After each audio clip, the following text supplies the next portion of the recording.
untuk penyalahgunaan pra-peradilan.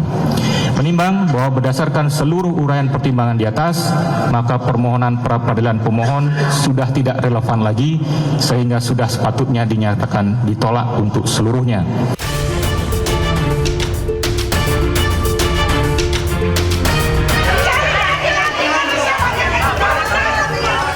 Ruang sidang berubah riuh oleh teriakan ibu-ibu pendukung Roy Suryo usai hakim membacakan putusan pra-peradilan.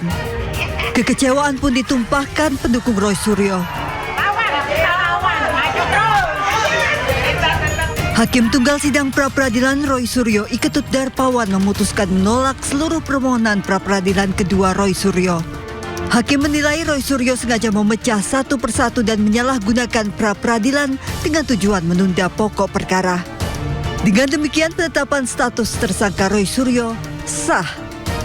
Hakim Tunggal Iketut Darpawan menilai putusan pra-peradilan sebelumnya yang mengabulkan sebagian gugatan terkait penangkapan, penggeledahan dan penahanan tidak mempengaruhi pokok perkara. Nah, bagi saya menyerahkan sepenuhnya.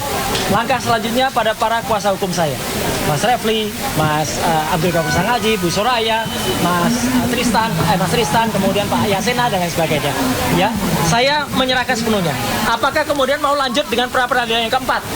Karena apa? Karena pra-peradilan yang ketiga sudah kami daftarkan. Permohonan kliennya ditolak, kuasa hukum Roy Suryo Refli Harun menyatakan siap masuk ke pokok perkara.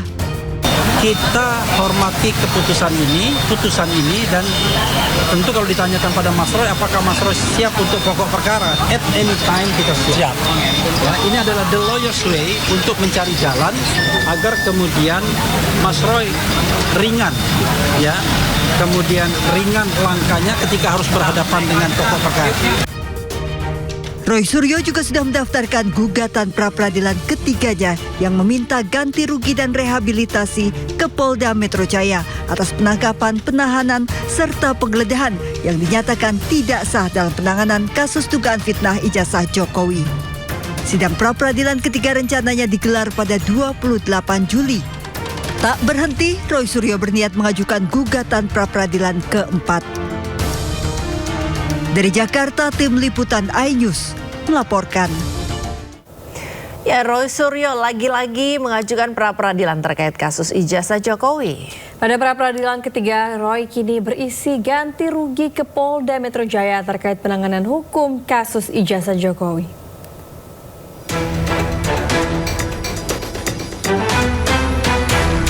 Roy Suryo lagi-lagi ajukan pra-peradilan ke Pengadilan Negeri Jakarta Selatan.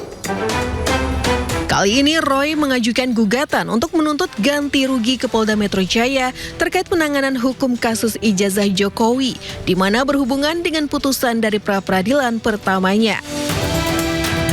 Tak hanya berhenti di pra-peradilan ketiga, Roy Suryo bahkan siap mengajukan pra-peradilan keempat. Apakah kemudian mau lanjut dengan pra-peradilan yang keempat? Karena apa? Karena pra-peradilan yang ketiga sudah kami daftarkan. Dan insya Allah akan bersidang pada hari Selasa tanggal 28 Juli yang akan datang. Dengan materi adalah ganti rugi atas putusan pra-peradilan yang pertama. Nah, ini kita bisa uji nanti. Apakah putusan ganti rugi itu akan kemudian diterima atau ditolak? Permohonan pra-peradilan ketiga Roy didaftarkan ke pengadilan pada Rabu 15 Juli 2026 dan teregistrasi dengan klasifikasi perkara mengenai ganti kerugian. Tergugat satu adalah Kapolda Metro Jaya, Direskrimum Polda Metro Jaya, Kasubdit Kamnek, dan tim penyidik. Sementara tergugat kedua adalah Kejati DKI Jakarta, Aspidum Kejati DKI Jakarta, Kejari Jaksel, dan tim JPU. Tim liputan iNews melaporkan. Polemik yang melibatkan Roy Suryo kembali bergulir, pemirsa. Kali ini Ketua Umum Gibranisti Taufik Bilfakih melaporkan Roy Suryo ke Polres Metro Jakarta Selatan terkait status gelar doktor yang diperolehnya dari Universitas Negeri Jakarta. Roy Suryo pernah berstatus sebagai terpidana dengan putusan yang inkrah pada 2023, sehingga perlu ditelusuri apakah yang bersangkutan masih memenuhi syarat sebagai mahasiswa hingga memperoleh gelar doktor. Taufik meminta Universitas Negeri Jakarta melakukan penelusuran terhadap proses akademik Roy Suryo. Menurutnya, apabila ditemukan adanya pelanggaran terhadap aturan internal kampus, maka UNJ perlu mengambil keputusan sesuai ketentuan yang berlaku. Perlu kami tegaskan bahwa hari ini adalah rangkaian dari komitmen saya dan teman-teman untuk kemudian melakukan penelusuran terkait pelanggaran akademik yang dilakukan oleh saudara RS. Jadi ada dua hal. Pertama adalah pelanggaran akademik, yang kedua adalah pelanggaran terhadap tindak pidana. Nah, tindak pidananya beberapa hari yang lalu sudah saya laporkan, dan itu menyangkut dengan pencemaran nama baik, fitnah, dan hari ini juga sebenarnya berpotensi ada tindak pidana yang kami duga dan kami mungkin layak dan patut untuk kita bawa ke ranah. Sementara itu pemirsa, geram dituding memiliki ijazah doktor palsu. Roy Suryo juga akan melaporkan balik Ketua Umum Gibranisti Taufik Bilfakih. Roy juga akan menunjukkan keaslian ijazahnya. Inilah ijazah asli yang saya dapatkan dari Universitas Negeri Jakarta sah. Di sini ada embosnya, ya, tuh ada embosnya. Ada juga watermarknya. Dan ini bukan ijazah, lintasan stempelnya jelas. Dan ini bukan ijazah baru dicetak di Pasar Pramuka dekat dengan UNJ, enggak. Pemirsa, Roy Suryo mendapat kejutan saat akan menjalani sidang putusan pra-peradilan di PN Jakarta Selatan. Roy yang berulang tahun ke-58 mendapat kue ulang tahun dari para pendukungnya.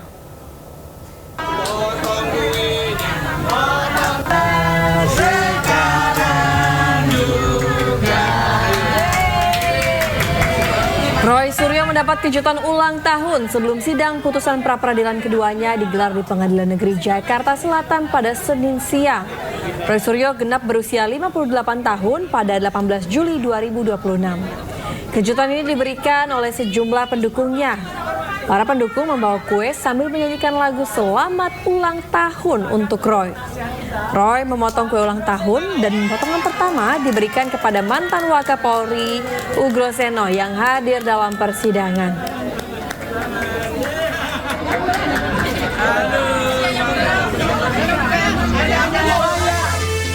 Sangkal dugaan santet seorang warga melakukan.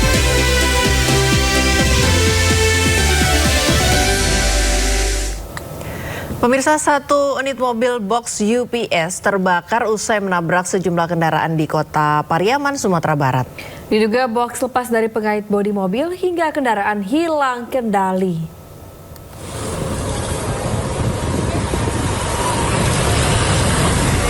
Petugas pemadam kebakaran berjibaku memadamkan api yang berasal dari box UPS PLN